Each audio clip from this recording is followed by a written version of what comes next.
Hello everyone and welcome to the UKPW wrap-up with myself, Dale Jones, and I am joined by the still, spoilers, inter-regional champion Kurupt. Say hello. Hello to the people.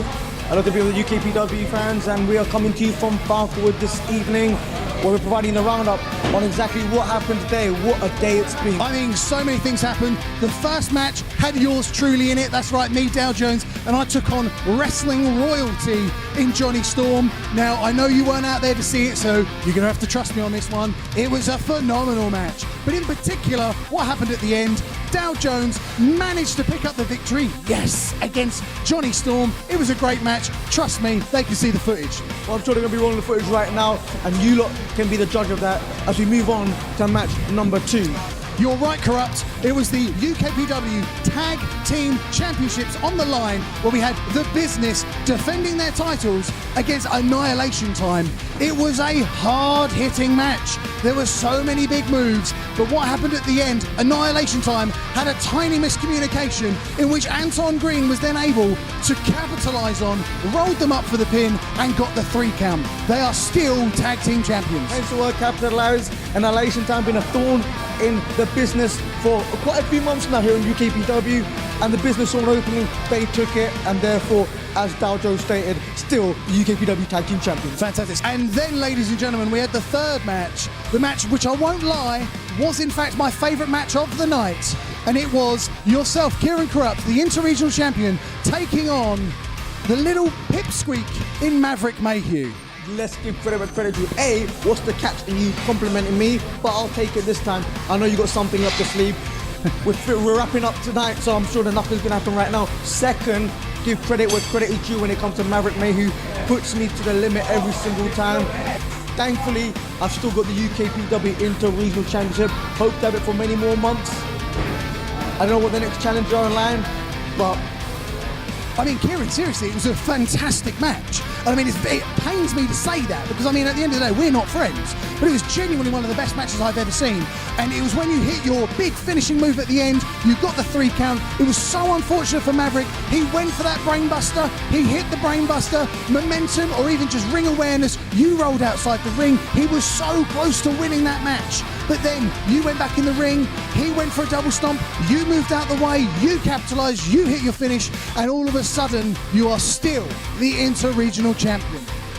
Instincts and ring awareness, it was a combination of that. It's a double-edged sword every time I face him because I want nothing for the best for that young individual. But then again, I got to look out for number 1. He understands that, I understand that, that's why I'm in the ring, and that's what competition is all about. That's fair, Kieran. And then, ladies and gentlemen, we had arguably the real main event of UKPW. It was the Gauntlet match. That's right. Now, this is when you join me on commentary as well. Now, the match started with CJ Gunner, your favourite. I mean, in fairness to CJ, he drew the short straw.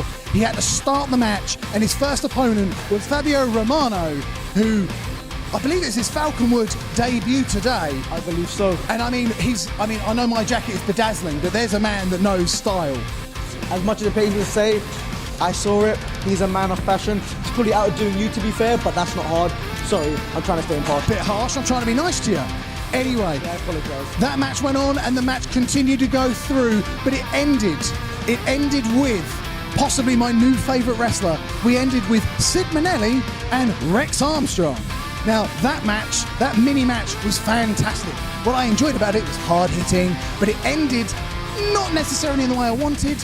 Essentially, Sid Manelli gets the upper hand and wins the Gauntlet. However, the news coming out of Falconwood is what happened straight afterwards. Because what happened straight afterwards was Sid Manelli issued a challenge to the business and simply said he wishes to challenge the business for the UKPW Tag Team titles with a partner of his choice.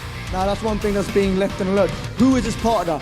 I know you like titles, you like championships. Yes, I do. I'm gonna ask you straight out. Is it you?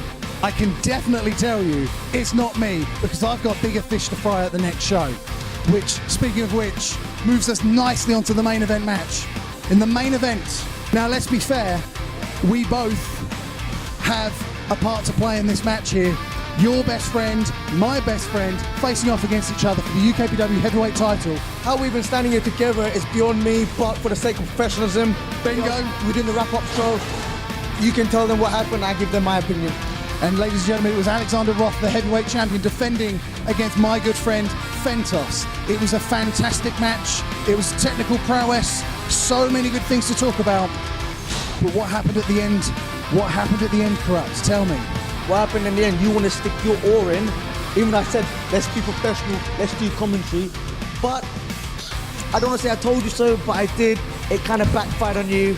And as the clips are rolling right now, you was on your back at the end of the night. And I'm trying to stay impartial, but come Gillingham, it might be the same result. So I'm going to paraphrase what Kurupt said there. What happened? I was merely commentating. Apparently Alexander Roth was distracted by some of the things I was saying. That apparently so. And then what happened was at the end, what Kurupt is referring to is I stepped into the ring after Fentos had lost the match, and I told Roth to his face that I respected the man, and that on November 24th in Gillingham, that I challenge Alexander Roth. Let's be professional here, we're trying to do a job, mate. Don't talk like that. I challenge him being Alexander Roth, to a last man standing match in Gillingham. Now, ladies and gentlemen, what frustratingly happened, as you rightfully pointed out, I shook his hand, he held on, and I got a Roth bottom into the middle of the ring. I've never felt more betrayed. I've never felt more pain, and I cannot wait for 3 weeks' time when I get my hands on Alexander Roth. No disqualification, no rules, anything goes. The last man standing will be the champion. In closing, I'm sure the great people at UKPW can roll the footage right now, because the last time you was in Gillingham, you took the cheap shot, and this time it's a last man standing, and it might be a cheap shot at your end, but UKPW champion, sorry to burst your bubble, Dal. There are hundreds of people watching this. I could smack your face right off your head, but I won't do that. What I'm going to do is I'm going to shake your hand. Thank you so much. He wasn't prepared for that. I'm going to shake your hand. It was a great day, but most importantly, in 3 weeks' time, I'm beating your mate for his belt. Ladies and gentlemen, I've been Dow Jones. That's been Kieran Kurupt. Thank you for watching. See you in 3 weeks. I'll be the new champion. You think it's April already? You're the fool right now.